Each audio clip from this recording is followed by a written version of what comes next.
Hello, boys and girls. Got another album review for you fine folks on the internet here. Yet another installment in the Matthew Buckley Talks music series. Today, we'll be looking at another fun sort of instrumental album. Today we got Tide by Antônio Carlos Jobim. There's probably a lot of glare and reflection on that with the sleeve. Let me just take that out of the sleeve. Maybe that'll help some. Still kind of glare. Yes, this album was released in 1970 on A&M Records. It was reissued in 1987 as a Japanese import CD. That's when the first CD issue came out. But I've got the 2000 A&M US CD reissue here as well, complete with a few bonus tracks. Let's get a little background for those of you who might not know. Antônio Carlos Brasileiro de Almeida Jobim, born January 25th, 1927, in Rio de Janeiro, Brazil, was a legendary Brazilian composer. I mean, he still is legendary, even though he's not around anymore. But he was a composer, pianist, songwriter, arranger, and singer. One of the most iconic figures of Brazilian music.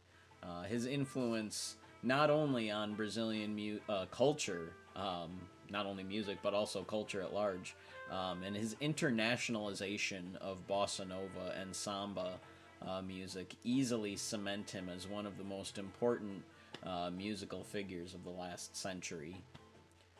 His composition Garota de Ipanema, better known as The Girl from Ipanema, is one of the most reinterpreted songs of all time, with over 200 plus versions in several languages having been recorded.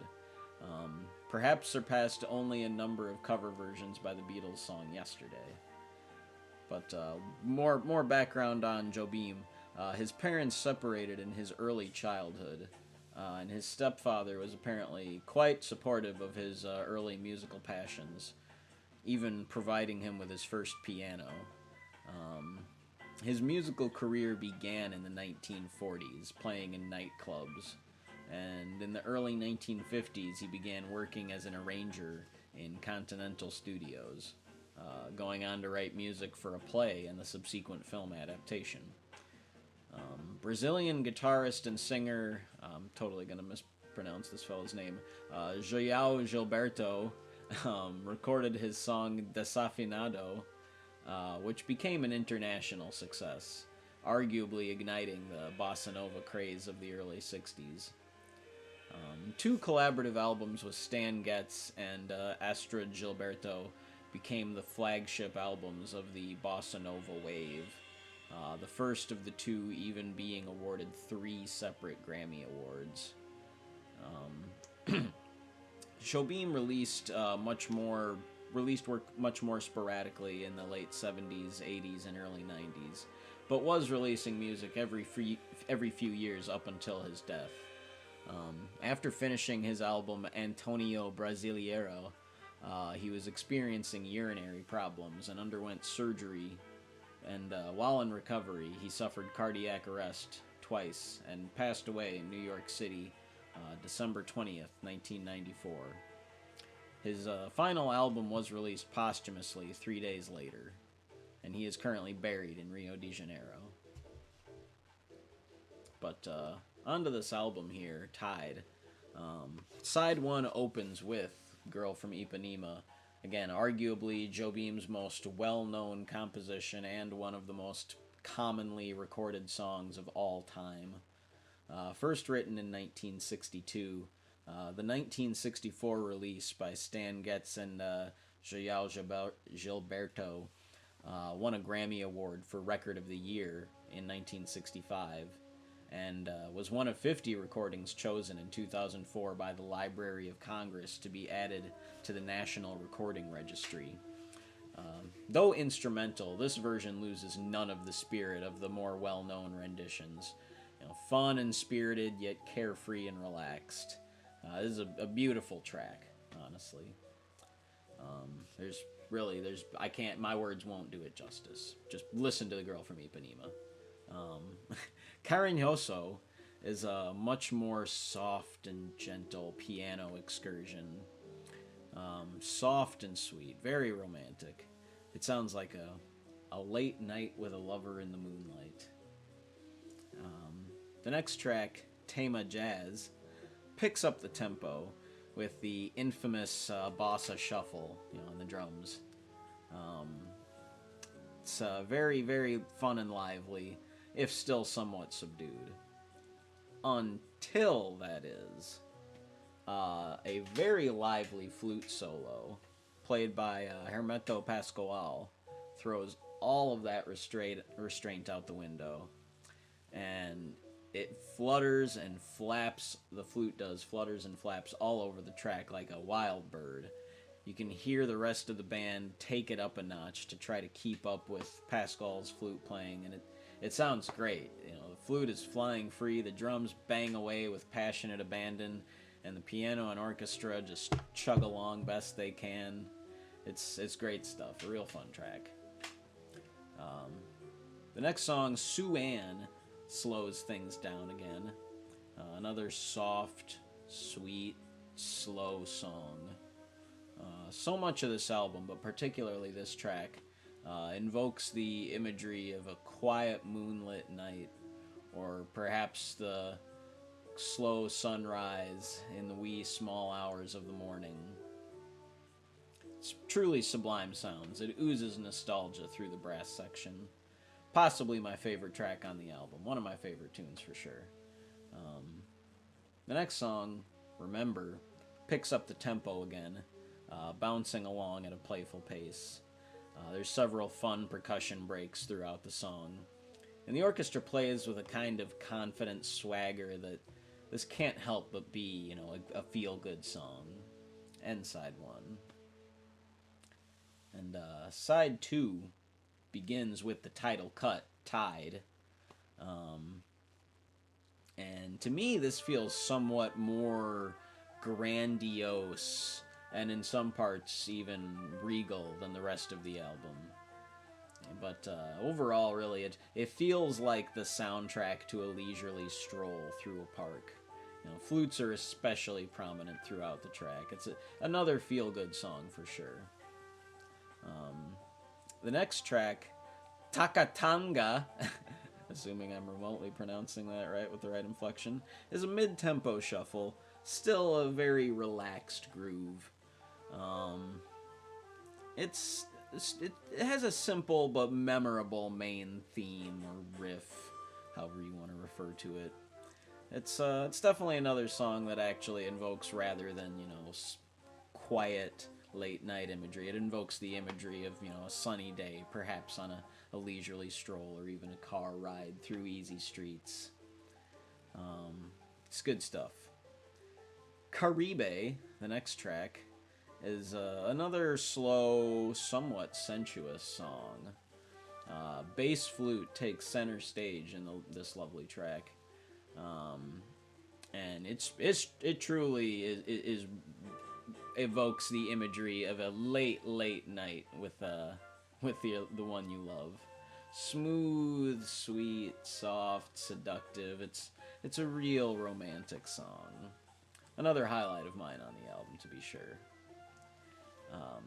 And the next song, Rockanalia, begins with a bass groove and electric piano that it sounds like the beginning of a 60s pop song. Like you're ready, like the hook sinks in and you're like, okay, where's the next part? But don't be fooled, because that is the main riff of the song.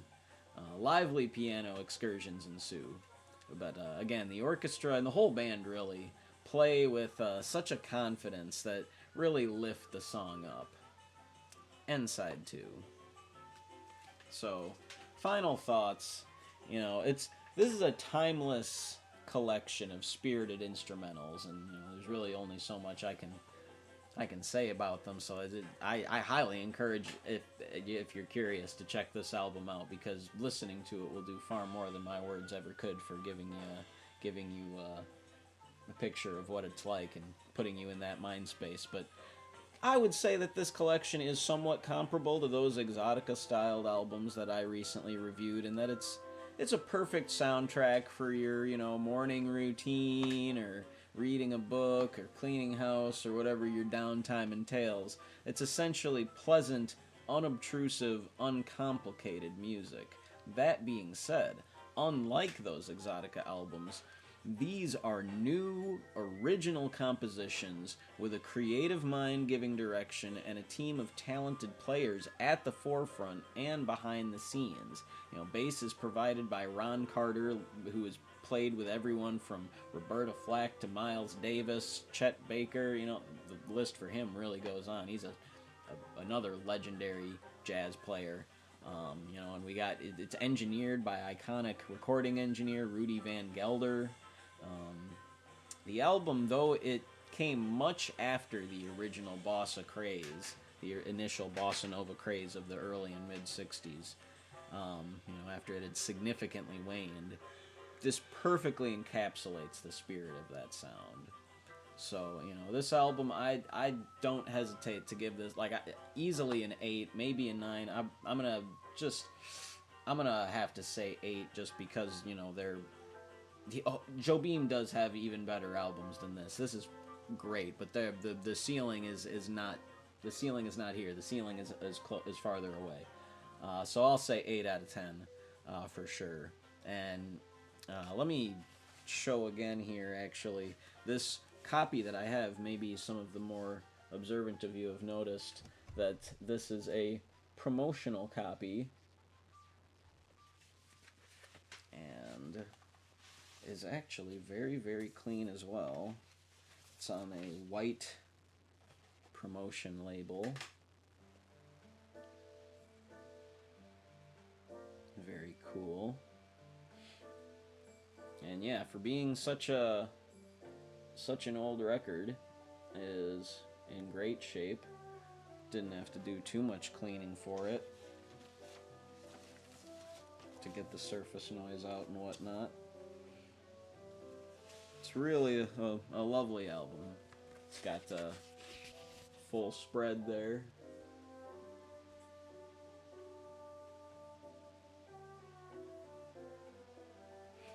And then the gatefold has a nice portrait of Jobim and some sparse liner notes. Nothing too much to write home about. Again, here's the CD. You do lose the full spread, but you do get more liner notes. So there's the trade. The rest of the spread's on the back. That's the inside back. It's not exactly the same, but hey. And obviously, since this is not a promo copy, you get the regular brown A&M label. But it does come with a cool booklet with some nice, still relatively sparse, but some actual information in the liner notes. So yeah, this is a great freaking album. If you're not familiar with it, go listen to it. And if you're not familiar with Jobim, get familiar, because there's a whole world of music to be opened up by bringing some Jobim into your life. But yeah, that being said, let me know in the comments. Are you familiar with Antônio Carlos Jobim? Are you familiar with Tide or any of his other albums? Let's get a discussion flowing in the comments. Thanks for watching. This has been Matthew Buckley Talks Music with Tide by Antônio Carlos Jobim. Thanks for watching. Music is the best.